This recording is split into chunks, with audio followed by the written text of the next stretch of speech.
Salut tout le monde, je suis super contente de vous retrouver aujourd'hui pour cette vidéo favori. Pour l'instant sur ma chaîne je ne parle que de livres, alors que les livres sont loin d'être la seule chose que j'aime dans ma vie, et ça fait pas mal de temps que j'avais envie de faire une vidéo favori, et à chaque fois il n'y avait pas assez de choses, j'avais pas assez de contenu, je repoussais un peu, et du coup je me suis dit pourquoi pas faire une vidéo favori de l'année dernière, de toute l'année 2020. Donc du coup sur mon téléphone j'ai préparé des petites catégories, des petites pépites, des petites choses culturelles qui ont illuminé mon année 2020 qui a été un peu morose, voilà, on va pas se mentir. Alors par contre je vous préviens tout de suite, pendant cette année 2020 j'ai pas découvert des choses très underground, c'est quoi le terme? Ce dont je vais vous parler c'est des choses assez basiques dont vous avez déjà sans doute entendu parler, je sais pas comment j'ai formulé cette phrase, mais j'avais quand même envie de faire cette vidéo très chill, très cosy, où on parle de choses qu'on aime, où on discute, enfin où je parle seule face à ma caméra.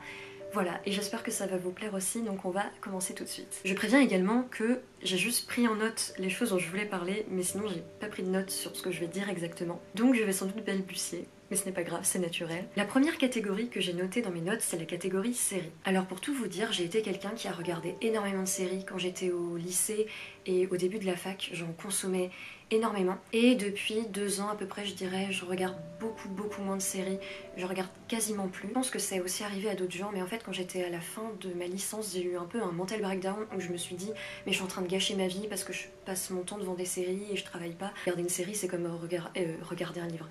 C'est comme lire un livre, c'est un hobby comme un autre, mais mon cerveau me persuadait que regarder une série c'était pas productif et du coup je me suis totalement fermée à ça. Et ça continue à me poursuivre aujourd'hui, j'ai beaucoup de mal à me lancer là-dedans alors que j'adore ça et du coup je trouve ça dommage. Donc en 2020 j'en ai pas énormément regardé, il y a quand même des pépites qui sont ressorties, mais j'espère qu'en 2021 je vais me remettre aux séries parce que c'est vraiment un format que j'aime énormément. La première série dont je veux vous parler, c'est un peu l'une des raisons qui m'a poussée à faire cette vidéo. C'est une série qui est très chère à mon cœur, c'est ma série préférée de tous les temps et malheureusement Netflix l'a annulée, donc la dernière saison est sortie il y a un an, c'était en janvier 2020, je parle de BoJack Horseman. En fait, BoJack, j'ai jamais su à quel point c'était connu, parce que d'un côté, j'ai l'impression que c'est assez connu, mais en même temps, c'est pas non plus la série dont tout le monde parle, et des fois tu peux en parler à des gens et ils connaissent pas. Donc j'ai un peu de mal à me situer par rapport à cette série. Mais si vous connaissez pas, c'est la meilleure série qui existe. Je ne suis pas très objective. BoJack Horseman, c'est une série animée où les animaux et les humains vivent en harmonie dans une même communauté et les animaux sont en fait comme les humains, ils parlent, ils ont des travails, ils sont debout, ils mangent, voilà, c'est vraiment les animaux comme les humains. Donc dit comme ça peut paraître un univers très particulier et ça l'est, mais je trouve pas non plus que ce soit complètement inaccessible. Et dans cette série, on va suivre le personnage principal qui s'appelle BoJack Horseman, qui est un cheval. Et ce cheval, c'était un acteur qui était très populaire dans les années 90. Il tournait dans une série qui passait à la télé qui était très populaire. Et en fait, au fur et à mesure du temps, son statut a déclin et il se retrouve dans les années actuelles. Alors la série a commencé en 2014, donc l'histoire commence en 2014 où il est alcoolique, dépressif et où il a perdu toute sa gloire et maintenant les gens le prennent pour un has-been. Et mis à part BoJack, on va suivre également d'autres personnages, notamment Diane, qui est mon personnage préféré de série ever. C'est une jeune femme qui devient ghostwriter, prête-plume. Il y a ce très joli mot en français, prête-plume. Et dans la saison 1, elle va connaître BoJack et commencer à écrire la biographie de BoJack. Et là, je vous ai dit la saison 1, donc ça remonte vraiment à assez longtemps parce que l'histoire est vraiment allée beaucoup plus loin. Ça reste une vidéo favorite de 2020, donc je peux pas non plus développer mon amour pour cette série. Un jour peut-être, si ça vous intéresse, dites-le moi, je ferai une vidéo sur mes séries préférées, etc. Et là je pourrais développer 1000 ans sur BoJack. Donc tout ce que je peux vous dire sur cette série, c'est qu'elle est à la fois très drôle et à la fois très triste. Il y a des passages qui vont vous briser le cœur. Et cette série parle de dépression, d'alcoolisme, de toutes ces choses pas fun qu'on traverse, de choses très tristes. Ça parle aussi de parents toxiques, de relations qui se passent mal, autant amicales qu'amoureuses. Donc c'est pas non plus la série de la joie. De toute façon moi, vous commencez à me connaître, je n'aime que les trucs tristes. Mais surtout avec BoJack, ce qui est important c'est que c'est une série qui reste quand même pleine d'espoir et c'est pas tout le temps noir, ça reste quand même très... Ça reste une série quand même très colorée et qui a surtout un message très positif comme quoi on peut s'en sortir. Et c'est mieux dit que là, juste « Oh, tu peux t'en sortir dans la vie », c'est beaucoup plus subtil et bien fait que ça. Je ne rends pas justice à cette série. C'est très mélancolique, c'est très beau, c'est très triste, c'est très drôle. c'est incroyablement riche et si je peux vous conseiller une série, ce serait celle-ci.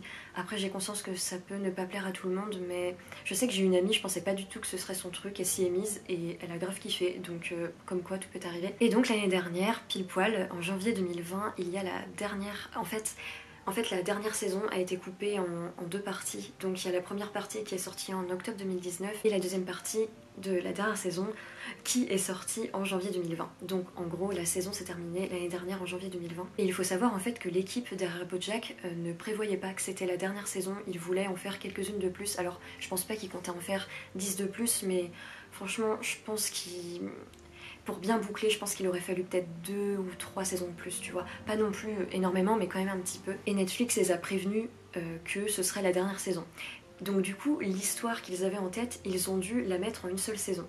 Donc ce qui fait que moi, j'ai trouvé que cette saison, à certains moments, elle était rushée. Et surtout, je connais tellement par cœur cette série que il y a des passages qui étaient faits très vite. J'ai senti que l'équipe voulait... Par exemple, mais je peux pas le dire parce que ce sera un spoiler, mais il y a un moment où BoJack est dans un endroit et je pense qu'ils voulaient faire une saison entière sur cet endroit, mais que comme il fallait qu'ils fassent tout en une saison, ils ont pas pu et du coup le passage dure 10 minutes. Moi j'ai trouvé ça plutôt dommage à certains passages parce que je sentais que c'était rushé, je sentais qu'il y avait des relations qui étaient pas suffisamment développées. De toute façon voilà, c'est à ça qu'on reconnaît une bonne série, c'est quand Netflix les annule, hein, on va pas se mentir. Mais d'ailleurs je vous ai même pas dit combien il y a de saisons, donc là du coup la dernière c'était la 6ème, donc il y a 6 saisons. Mais cette saison 6, je l'ai quand même trouvée en fait à l'image des autres saisons, à la fois très belle, très triste, très mélancolique et très drôle et très subtile. Je sais même pas si un jour je reverrai la saison 6 parce que la fin me fait vraiment beaucoup de mal et je pense même que je suis incapable de revoir la série en entière parce que revoir la saison 1 en sachant ce qui se passe dans la dernière saison, ça va juste me briser. Ça peut paraître un peu drama mais cette série vraiment elle m'a sauvée, elle fait partie de moi cette série et du coup savoir que je ne verrai plus jamais les personnages, de savoir que voilà c'est fini, qu'il n'y aura plus jamais de nouvelle saison, ça m'a vraiment blessée en fait et cette série m'a aidée à me construire donc ça fait vraiment du mal de lui dire au revoir. C'est pour ça que j'avais vraiment envie de parler de mes favoris 2020 pour parler de cette série, pour parler de cette saison que j'ai trouvée vraiment très belle et je peux pas en dire plus forcément parce que vu que c'est la dernière saison ça vous spoilerait trop de choses qui se passent. Cette série est vraiment très belle et moi elle m'a beaucoup aidée et je pense qu'elle pourrait aider pas mal d'autres personnes. Par contre comme je vous l'ai dit, il y a quand même des petits triggers de dépression, d'alcoolisme, de relations toxiques et tout donc si c'est des choses qui vraiment vous font du mal, voilà, allez-y mollo parce que cette série vraiment il y a des choses qui se passent qui sont vraiment pas très joyeuses. Je voulais également parler d'une deuxième série mais j'ai plus trop de souvenirs de cette série, c'est la série Hollywood qui est sortie également en 2020. C'est une série qui est également sur Netflix, qui a 8 épisodes, il y en a vraiment pas beaucoup, et c'est une mini-série donc normalement il n'y a que cette saison. Mais après j'ai vu que Ryan Murphy, ah oui c'est une série de Ryan Murphy, c'est ça son nom, on est d'accord. À chaque fois j'ai peur de dire des noms de gens et qu'en fait on me dise mais c'est pas du tout la bonne personne. Oui c'est bon c'est lui. Ouf. Mais j'ai lu à un moment que Ryan Murphy disait pourquoi pas une saison 2 et j'avoue que j'aimerais beaucoup. Alors cette série elle est assez particulière parce que c'est une sorte de réécriture de l'histoire en fait. On va suivre le monde hollywoodien des années, j'ai dit hollywoodien, super, je ne parle pas français. On va suivre le monde hollywoodien dans les années 40-50. On va suivre un groupe de personnes qui tentent de percer dans le monde d'Hollywood, dans le monde du cinéma. Et parmi ce groupe de personnes qui vont d'ailleurs devenir amies et il va y avoir vraiment beaucoup de solidarité entre ces gens, une solidarité que j'ai trouvée très belle. Et parmi ce petit groupe de personnes, il y a une femme noire, un homme noir et gay, un autre homme gay. Donc vous vous en douterez, dans les années 40-50, c'était des personnalités qui n'étaient pas appréciées. C'était des personnes qui, à cause de leur identité, avaient beaucoup de mal à percer dans le monde du cinéma. Mais comme je vous disais, cette série, c'est une réécriture. Donc en fait, dans cette série, tout va plutôt bien se passer. Enfin tout. Les choses vont assez bien se passer. Et c'est vrai que j'ai pas trop lu d'avis sur cette série, mais je pense que beaucoup de gens se sont dit c'est un peu trop beau pour être vrai. Mais écoute, si on fait une réécriture de l'histoire, autant que ce soit trop beau pour être vrai. Quoi, devant cette série, on peut avoir le sentiment de c'est trop beau pour être vrai, que ça se sent que c'est faux, que... Mais en fait justement c'est... Enfin après voilà, forcément il faudrait avoir l'avis de personnes concernées sur cette série. J'avoue que je n'en ai pas lu, mais moi j'avoue que c'est une série que j'ai trouvé très belle et qui je pense peut faire du bien à beaucoup de personnes. En fait c'est une série qui est très belle autant au niveau de la réalisation que de la photographie, que du jeu des acteurs, que du scénario. J'ai trouvé tout beau dans cette série. Je sais que j'ai été plus charmée par le début de la série, je sais pas, non, la fin aussi m'a plu, je crois que c'est plutôt le milieu où j'ai été moins dedans. Mais j'aime quand même vraiment beaucoup cette série, je pense qu'elle peut plaire à plein de gens. Donc si vous l'avez pas vue, je vous la conseille, c'est vraiment une série que j'ai trouvée très belle. Une autre série que j'ai beaucoup aimée cette année, et je souris parce que vous en avez entendu parler 1000 fois, mais je suis désolée, je suis obligée de la citer, c'est The Queen's Gambit, bien évidemment. The Queen's Gambit c'est sorti en octobre 2020 je crois, et maintenant c'est la série la plus regardée sur Netflix je crois. Dans cette série on va suivre une jeune fille qui s'appelle Beth qui perd sa mère quand elle a 9 ans je crois, et du coup elle est dans un orphelinat, et dans cet orphelinat elle va apprendre à jouer aux échecs. Elle va découvrir qu'elle est plutôt talentueuse pour jouer aux échecs, et du coup au fur et à mesure de la série et au fur et à mesure qu'elle monte en âge j'ai pas le terme, au fur et à mesure qu'elle grandit, voilà, merci Solène, et bien elle va faire de plus en plus de compétitions et elle va de plus en plus développer son talent pour les échecs, et nous on va suivre ça. Et vous allez me dire, une série sur les échecs, bof, mais cette série est vraiment super bien. Et j'ai vu, parce que moi je suis assez intéressée par les échecs, il y avait une période où j'y jouais pas mal, enfin j'y jouais sur mon ordinateur, donc je jouais pas contre des gens, mais il y avait une période où j'aimais les échecs, donc forcément ça m'a plu. Mais je sais que j'ai vu pas mal d'avis sur YouTube et tout, de gens qui disaient que les échecs ils s'en fichaient, et qu'en fait cette série les avait happés, donc c'est pas du tout quelque chose qui doit vous faire peur. Et j'ai vraiment trouvé cette série très belle, déjà la photographie, l'étalonnage de cette série, je vous jure, je me liquéfiais tellement c'était beau, et l'actrice principale, Anya Taylor-Joy, elle est magnifique. J'ai vu une interview d'elle où elle disait qu'elle se trouvait pas belle. Ma puce. Et ce que j'ai aimé aussi dans cette série, c'est que c'était très subtil, et surtout on parle du développement de Beth, non seulement en tant que joueuse d'échecs, mais aussi en tant que femme. On la voit commencer à avoir des relations, vouloir avoir des amis, se trouver un style vestimentaire, tu vois, un truc qui peut paraître bête, mais qui font qu'en fait elle se construit son identité. On suit ça, on suit pas seulement la joueuse d'échecs, on suit aussi la femme, et j'ai trouvé ça tellement bien de suivre ces deux enjeux de sa vie. Et là encore il y a quelques petits trigger warnings sur cette série, parce que Beth doit faire face à son alcoolisme, et alors c'est pas dit clairement, mais je pense aussi qu'elle a clairement des phases dépressives, donc on la voit affronter ça, mais j'ai trouvé ça vraiment fait d'une manière très subtile, peut-être pas assez développée, mais c'était quand même fait très subtilement. C'était pas bon allez maintenant ressaisis-toi ma grande et oh bah je vais bien, c'était pas du tout ça comme on pourrait le craindre, et j'ai vraiment beaucoup aimé cet aspect. Et à la fin,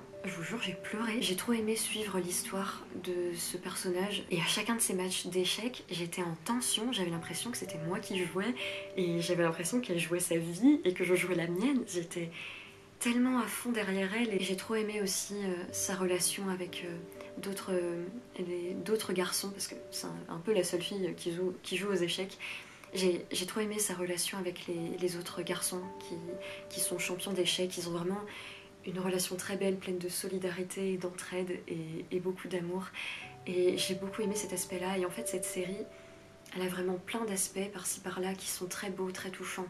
C'est une série aussi qui a beaucoup de moments très mélancoliques, il y a des moments très tristes, mais moi si j'ai pleuré à la fin c'est parce que j'étais vraiment à fond dedans et j'étais très émue, mais sinon c'est une série quand même qui reste pleine d'espoir et qui est surtout très belle, et je comprends 1000 fois qu'on en parle autant. J'ai voulu en parler parce que cette série, vraiment je l'aime beaucoup, et je suis très contente de l'avoir vue et je vous la conseille pleinement. Je voulais aussi vous parler vite fait d'une série, mais j'ai fait un peu de la triche parce que c'est une série dont je peux parler dans mes favoris 2020, mais dont je vais aussi pouvoir parler dans mes favoris 2021, si je fais une vidéo là-dessus bien sûr. Je parle de la série Anne with an E, qu'on trouve également sur Netflix. On dirait que je suis sponsor Netflix, mais pas du tout. En fait j'ai regardé la saison 1, là en décembre, donc c'est très très récent. Et là en janvier, je suis repartie sur la saison 2, donc la saison 3 va venir après. Parce que je pense que je vais dévorer cette série. Dans Anne with an E, on va suivre une jeune orpheline qui se fait adopter d'abord par erreur par un frère et une sœur. Et en fait on peut pas spécialement en dire plus en fait, parce que moi je sais que je savais juste ça, et maintenant à chaque épisode je me laisse être émerveillée par ce qui se passe. Et en fait dans cette série tout simplement on suit Anne, sa vie. En fait c'est une série très simple, c'est juste Anne et sa vie, Et c'est très les malheurs de Sophie des fois, parce que Anne, des fois, il lui arrive des trucs, je suis là genre mais la pauvre, le nombre de fois où elle se retrouve dans son lit à pleurer. Là. Cette série vraiment, c'est un bonbon. Je vous jure, hier, l'épisode que j'ai regardé, j'ai pleuré, mais d'émotion et de beauté en fait, parce qu'il se passait pas de trucs tristes, au contraire, mais c'était tellement touchant, je vous jure, c'est incroyable. En fait, dans cette série, c'est que des gens bienveillants. Bon, il y a aussi par-ci par-là des gars qui font hein, je ne vise personne, hein, n'est-ce pas le gars de la saison 2 là, vous voyez de qui je veux parler. Mais dans cette série, c'est que des gens bienveillants qui s'entraident et qui osent pas trop dire leurs sentiments, mais qui le font quand même de manière très maladroite, et du coup t'es là, t'as envie de pleurer parce que c'est trop mignon. Il y a des moments plus tristes, il y a des moments plus durs, comme je disais, des fois ça fait un peu malheur de Sophie, et des fois on... Oh, franchement, moi, surtout la saison 1, la saison 2 c'est mieux. Mais la saison 1, vraiment j'étais en mode, mais je pensais que la série était doudou, et là tout le monde fait souffrir ma fille, tout le monde fait souffrir Anne. Mais vraiment cette série, elle est trop belle, c'est trop un bonbon.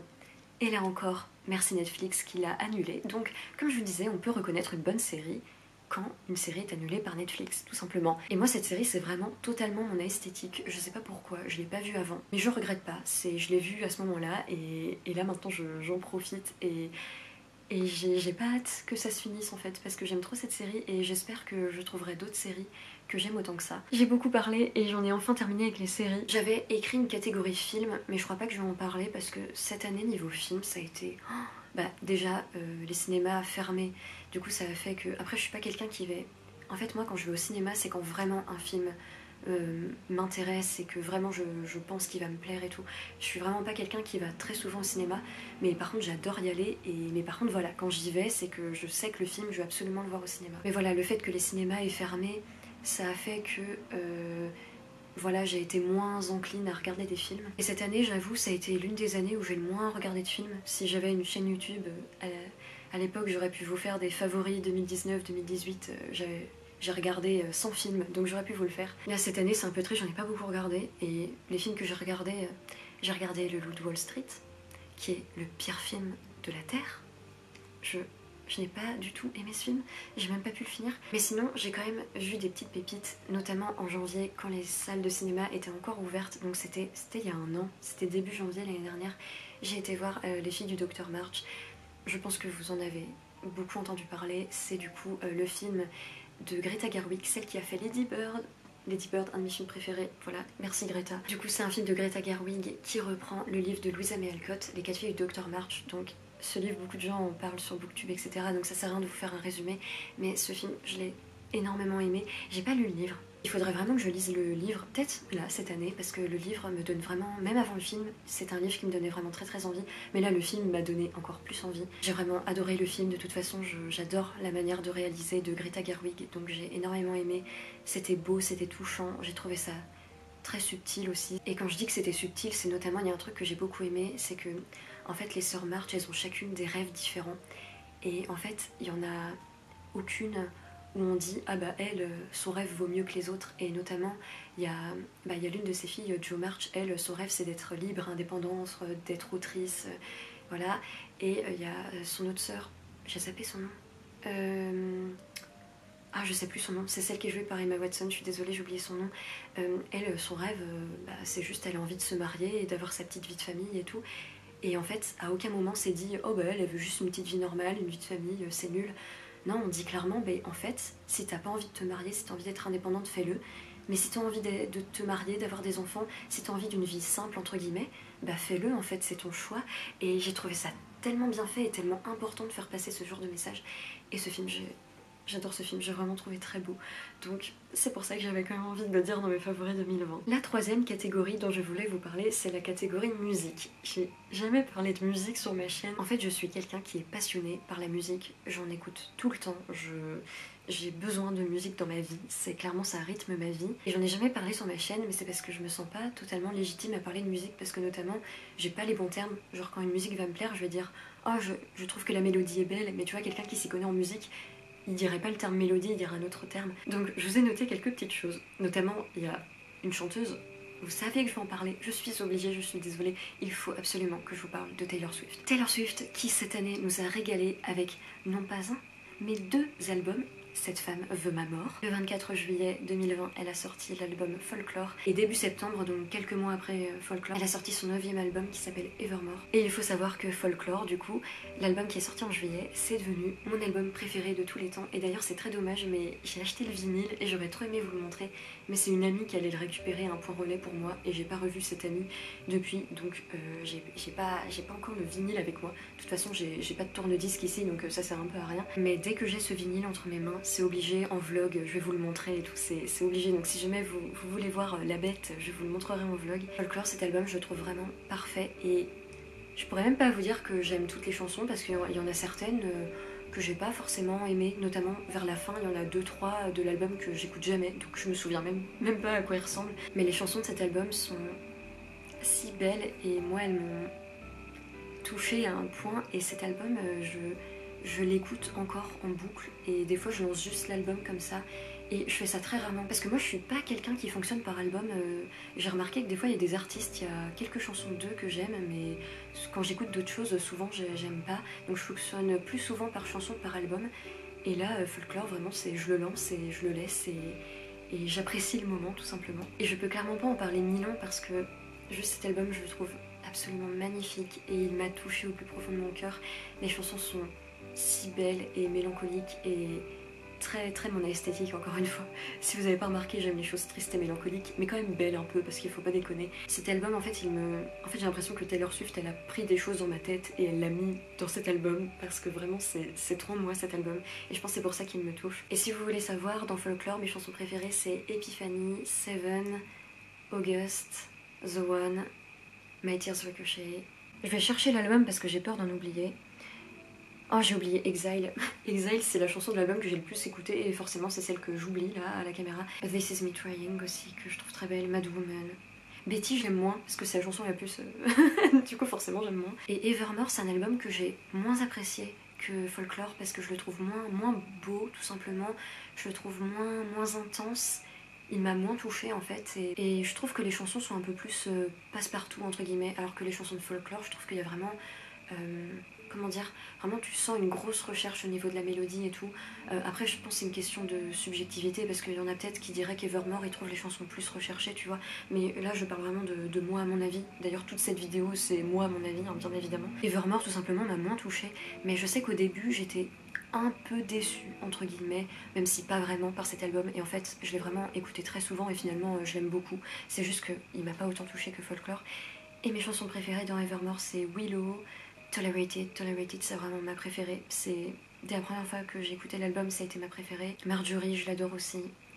Les autres, voilà, j'aime bien, mais sans plus, voilà. Et je voulais également vous parler d'un artiste un peu moins connu qui a sorti son nouvel album le 6 novembre, c'est Gaël Faye. Gaël Faye, vous le connaissez peut-être en tant qu'écrivain, c'est celui qui a écrit Petit Pays, qui a reçu le prix Goncourt des lycéens en 2016, je crois. D'ailleurs j'ai le livre là, mais j'ai un peu la flemme d'aller le chercher. Et moi d'ailleurs de base, Gaël Faye, je l'ai connu comme ça avec son livre, et après j'ai appris que de base en fait il était chanteur. J'ai dit 2 fois de base, d'accord. Et du coup je me suis intéressée à ce qu'il faisait niveau musique, et j'adore ce qu'il fait. Ma chanson préférée de lui, c'est Tout le matin. Vraiment, je suis étonnée que cette chanson n'apparaît pas dans mon top Spotify de l'année, parce que vraiment je l'ai écoutée en boucle, et elle est dans le top 10 mais pas dans le top 5. Et comme je disais, le 6 novembre il a sorti son nouvel album qui s'appelle Lundi Méchant, et c'est un album, dès qu'il est sorti, je me souviens, j'avais cours en visio, j'ai quand même écouté l'album. Et cet album a beaucoup de belles chansons, notamment Kérosène, qui est devenue une de mes préférées de Gaël Faye, qui est très belle. Respire, très belle aussi. Only Ways Up, elle est très belle. C'est cool, parce qu'en fait ce qu'il faut savoir avec Gaël Faye, et d'ailleurs c'est ce dont il parle dans Petit Pays, c'est qu'il a connu le génocide rwandais, et c'est quelque chose dont il parle beaucoup dans ses textes, que ce soit dans son livre par ailleurs ou dans ses chansons. Et la chanson C'est cool de son dernier album parle de ça, et les paroles, enfin ce qu'il dit, ça m'a... C'est vraiment très beau et très touchant. Vraiment il n'y a pas de mots pour décrire ça. Malheureusement, il n'y a pas de mots pour exprimer ça, mais en fait, je pense que Gaël Faye, c'est très beau à écouter parce qu'il a vraiment de très beaux textes, c'est vraiment de la poésie ce qu'il fait, mais c'est aussi important de l'écouter pour les messages qu'il porte, et aussi parce que tout simplement, il parle de choses de l'histoire qu'il ne faut pas oublier, et rien que pour ça, en fait, faut l'écouter. Et en fait, c'est ça qui est bien quand tu lis Gaël Faye et quand tu l'écoutes, c'est que tu passes un bon moment parce que c'est beau, tu peux apprécier le moment, mais tu peux aussi apprendre des choses et aussi ne pas oublier des choses qui se sont passées. Et c'est pour ça que c'est très important pour moi de parler de Gaël Faye. Voilà. Et aussi dans mes favoris 2020, je voulais en parler vite fait, London Grammar qui a sorti de nouvelles chansons parce que leur nouvel album sort en 2021. La sortie a été repoussée au 9 avril 2021, mais en 2020 ils ont quand même sorti quelques chansons pour teaser leur album. Ils ont sorti Baby It's You, Californian Soul, attends, je crois que je l'ai trop mal prononcé, Californian Soul, parce que c'est pas Soul, S-O-U-L, c'est Soul, S-O-I-L, donc... Je sais pas pourquoi j'ai fait cette clarification. Et c'est des chansons que j'ai énormément aimées, que j'ai trouvé très belles. Et London Grammar, j'aime trop London Grammar, j'aime trop ce groupe et c'est mon esthétique, c'est des chansons tristes. Et j'ai vraiment très hâte d'écouter leur album qui va sortir là en avril. C'est l'album que j'attends le plus en 2021 parce que je ne sais pas quel album va sortir en 2021. Donc j'attends celui-là et puis je verrai. Et aussi, alors je me suis dit Solène n'en parle pas, mais cet album m'a tellement accompagnée en 2020 qu'il faut que j'en parle. Et surtout, la première chanson de cet album a été ma chanson la plus écoutée sur Spotify en 2020, donc je suis obligée d'en parler. Je parle bien évidemment de l'album Fine Line d'Harry Styles. Et oui, Golden a été ma chanson la plus écoutée sur Spotify en 2020. Et j'assume complètement, et cette chanson est giga bien en même temps. Comment voulez-vous ne pas l'écouter en boucle? Ça va, on va dire que c'est pas trop de la triche parce que Fine Line est sorti le 13 décembre 2019, donc forcément, il n'y avait pas beaucoup de temps en 2019 pour l'écouter, donc je l'ai écouté tout au long de 2020, je l'ai écouté en boucle. Parce que oui, voilà, j'ai été une très grande fan des One Direction de 2012 à... Ça n'a pas de fin en fait, je le suis toujours, je dois l'avouer. Je les ai même vus en concert au Stade de France, voilà. Oui, je fais partie de ces personnes-là. Et alors, c'était une trop belle période, enfin pas pour eux parce que ils ont été un peu malmenés par leur staff, mais en tout cas pour nous c'était vraiment une très belle période. Et bon, je vais pas parler Milan des One Direction, mais les gars ont sauvé ma vie, donc clairement voilà. Et comment décrire son style de musique, je dirais que c'est entre rock et pop. Après ça dépend parce que en fait son premier et son deuxième album sont très différents, je trouve. Son premier album était un peu plus rock, alors que je trouve que Fine Line est plus pop. Et cet album c'est pareil, il y a très peu de chansons que j'aime pas. Je crois qu'il y en a deux que j'écoute pas trop, mais sinon je les aime trop. Ma préférée c'est Golden, que j'aime énormément. Et sinon Fine Line. Du coup la dernière chanson de l'album, je l'écoute pas en boucle parce que je trouve que c'est une chanson où il faut... C'est une chanson en fait qui est très immersive et je trouve qu'il faut être dans le mood pour l'écouter. Et elle est tellement prenante que... Je sais pas, moi quand je l'écoute, tu vois, je peux pas faire tranquillement mes devoirs à côté et tout. Quand je l'écoute, je sais pas, je pense que si vous connaissez, si vous aimez cette chanson, je pense que vous comprenez ce que je veux dire, mais il y a des chansons comme ça où tu peux pas juste les écouter tranquille et faire autre chose à côté, parce qu'elle te... Moi cette chanson elle me serre le cœur et du coup voilà. Donc voilà, je vous ai parlé des musiques qui m'ont accompagnée durant mon année 2020, alors... Bien sûr, il y a forcément d'autres musiques qui m'ont accompagnée et comme je vous disais, c'est souvent des chansons que j'écoute une par une et des fois il y a des artistes, j'ai genre qu'une seule chanson d'eux dans ma playlist. Et voilà, je vous ai cité des artistes qui sont très importants pour moi et qui l'ont notamment été pendant l'année 2020. Quelle idée de faire une vidéo où je parle de favoris pendant une année entière parce que cette vidéo est beaucoup trop longue, je suis désolée, mais il ne reste plus beaucoup de choses, je vous le promets. J'avais envie de vous parler d'un jeu vidéo, c'est Life is Strange Before the Storm. Je suis une très grande fan du jeu Life is Strange et en fait moi je suis quelqu'un qui joue pas énormément aux jeux vidéo et pas parce que j'aime pas ça mais tout simplement parce que quand j'étais petite on n'avait pas de console chez nous, enfin j'avais une Game Boy Color quoi avec mon frère, voilà c'était, et mon frère et moi on n'a pas été éduqués dans le fait de jouer aux jeux vidéo parce que voilà on n'avait pas de console et tout, donc j'ai pas ce réflexe en fait de jouer aux jeux vidéo, mais je trouve ça tellement bien et j'aimerais bien jouer à plus. Et en fait il y a des bases que je n'ai pas du tout, donc voilà, je m'y connais pas énormément en jeux vidéo, mais voilà, je sais que c'est un format que j'aime vraiment énormément, que je trouve très intéressant. Et Life is Strange, c'est vraiment le seul vrai jeu auquel j'ai joué et je le connais depuis 2018, je crois, c'est là que j'y ai joué la première fois. Et j'ai eu le cœur brisé. Si vous connaissez pas Life is Strange, en fait on va suivre une jeune fille qui s'appelle Maxine qui va essayer de sauver sa meilleure amie qui est en danger de mort. Et en fait elle va se rendre compte qu'elle a des pouvoirs et qu'elle a le pouvoir de remonter dans le temps. Et du coup elle va tout faire pour sauver sa meilleure amie. Et il y aura aussi une petite enquête à mener pour voilà, essayer de pour essayer de sauver des gens et pour essayer d'arrêter quelqu'un qui est pas très sympa. Voilà, c'était un résumé un peu nul. Et en fait cette année, là récemment, je crois même début décembre, j'ai joué à du coup Life is Strange Before the Storm, qui est du coup un jeu qui est sorti après le premier Life is Strange, mais qui en fait reprend l'histoire d'avant, donc l'histoire de Chloé, la meilleure amie de Maxine, et son autre amie Rachel, dont du coup on suit un peu l'histoire dans le premier Life is Strange. Et je sais que j'avais eu pas mal de retours négatifs sur ce jeu, des gens qui disaient que c'était un peu décevant, que voilà, c'était vraiment pas super bien. Et donc moi je suis partie avec ces a priori et en fait j'ai vraiment beaucoup aimé. Alors c'est vraiment pas incroyable et c'est pas aussi intense et beau que le premier Life is Strange, mais moi j'ai quand même été pas mal touchée à certaines reprises et je l'ai trouvé vraiment intéressant en fait ce jeu. Par contre je trouve qu'on sent grave des fois qu'il y a un peu que les créateurs du jeu des fois ils meublent un peu, parce qu'il y a un moment où on doit mettre la vaisselle sur la table et j'étais là genre à quoi ça sert, à quoi ça nous avance dans le jeu. Il y a des petits passages comme ça où on sait pas trop pourquoi les créateurs du jeu ils ont fait ça, des petits moments un peu comme ça de blanc, mais c'est pas non plus très grave. Et il y a un moment dans le jeu où j'ai été trop touchée, c'est un moment dans dans une pièce de théâtre. Voilà, si vous y avez joué, vous saurez à quoi je fais référence. Ce moment, je te jure, j'étais devant mon écran, j'ai trop envie de revoir la scène sur YouTube. Maintenant, c'est un jeu qui est en fait comme un film. Et moi je sais que la première fois que j'y ai joué, j'y ai pas vraiment joué d'ailleurs, j'ai été avec des amis et je les regardais jouer, et vraiment c'est comme un film. Et donc voilà, c'est un jeu que je vous conseille. Par contre je vous le conseille si vous avez joué au premier Life is Strange, parce que je trouve quand même que c'est important de jouer au premier avant celui-là, même si en soi au niveau chronologique c'est du coup Before the Storm qui est le premier, mais ça se sent que c'est un bonus. Et d'ailleurs je trouve que ça se sent qu'ils l'ont fait après, parce que je trouve qu'il y a un manque de cohérence entre les deux.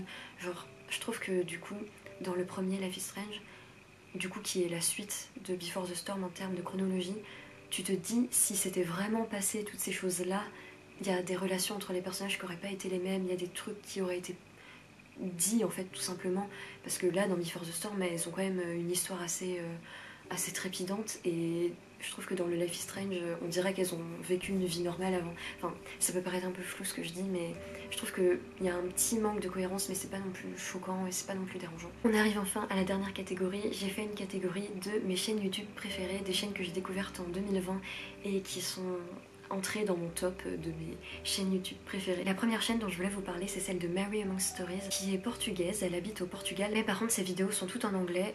Je sais pas s'il y a une vidéo d'elle où elle parle en portugais, je sais pas, mais des fois elle parle de romans portugais, mais elle lit quand même beaucoup de... Enfin la majorité de ce qu'elle lit c'est des romans en anglais, et elle parle en anglais. Et cette fille vraiment c'est devenue ma booktubeuse préférée et même ma youtubeuse préférée.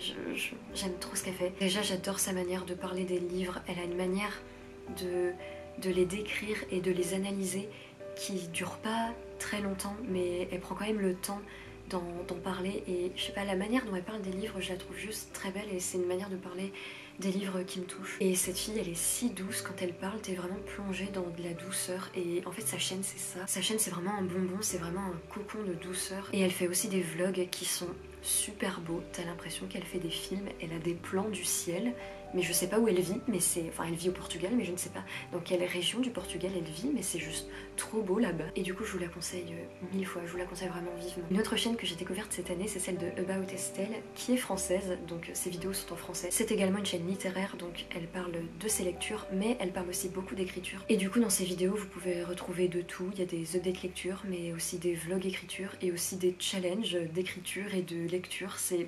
Et sa chaîne est vraiment très riche et très prolifique. Et surtout ce que j'aime le plus avec la chaîne d'Estelle, c'est vraiment sa personnalité. C'est vraiment une fille qui est vraiment haute en couleurs, qui a vraiment une joie de vivre très contagieuse, je crois que c'est ça le terme. Et aussi ça se sent que dans la vie elle est drôle. Je pense que l'avoir comme pote ça doit être trop bien, ça se sent qu'elle est juste... Ça se sent que c'est une fille en or et qui est super drôle, et ça se sent à travers ses vidéos, donc j'aime trop regarder ses vidéos. Et la dernière chaîne dont je voulais parler, c'est également une chaîne que j'ai découverte cette année, c'est A Little Bit of Monica. Donc elle a beaucoup plus d'abonnés que celle dont je vous ai parlé précédemment. Et cette fois-ci c'est une chaîne qui est plus tournée vers le cinéma, elle parle quasiment que de films. Et il faut aussi que je précise que c'est une chaîne anglophone, elle parle en anglais. Sa langue natale c'est l'espagnol, mais elle est partie faire ses études aux États-Unis, du coup elle parle anglais et elle est carrément bilingue. Ce que j'aime trop sur cette chaîne déjà c'est l'esthétique de Monica, et même sa chambre, il y a des peluches de Totoro et tout. Enfin vraiment rien que pour son style et sa manière de réaliser ses vidéos qui sont voilà un étalonnage très coloré et tout. Rien que pour ça je trouve que c'est très plaisant de la regarder. Et aussi les sujets dont elle parle, c'est super intéressant parce qu'en fait elle parle de films mais pas seulement. Par exemple elle a fait une vidéo où elle conseille des films par rapport aux signes astrologiques. Elle a fait ça aussi pour les... comment ça s'appelle, moi par exemple je suis INFP. Les profils, comment ça s'appelle? C'est, vous savez, il y a 16 personnalités, il y a un test où on peut savoir quelle personnalité on est. Moi notamment je suis INFP. Bref, et du coup elle a fait une vidéo pareil où elle conseille des films par rapport à chaque personnalité. Elle a fait aussi ça par rapport au Ghibli, genre un Ghibli par signe astrologique. Enfin, c'est vraiment le genre de vidéo que j'adore et du coup à chaque fois elle va conseiller un film et en expliquant pourquoi elle a choisi ça pour tel signe, etc. Et j'adore ce genre de vidéo, c'est vraiment, je suis tombée dessus par hasard et c'est vraiment le genre de vidéo que j'adore et que je recherchais et j'aime vraiment beaucoup sa chaîne. Donc si jamais ça vous intéresse de voir quelqu'un qui parle de films en anglais et qui en parle de manière assez originale, je vous conseille fortement sa chaîne. Mais dis donc, mais serait-ce terminé? On dirait bien que oui. Je pense que cette vidéo est extrêmement longue, je suis désolée.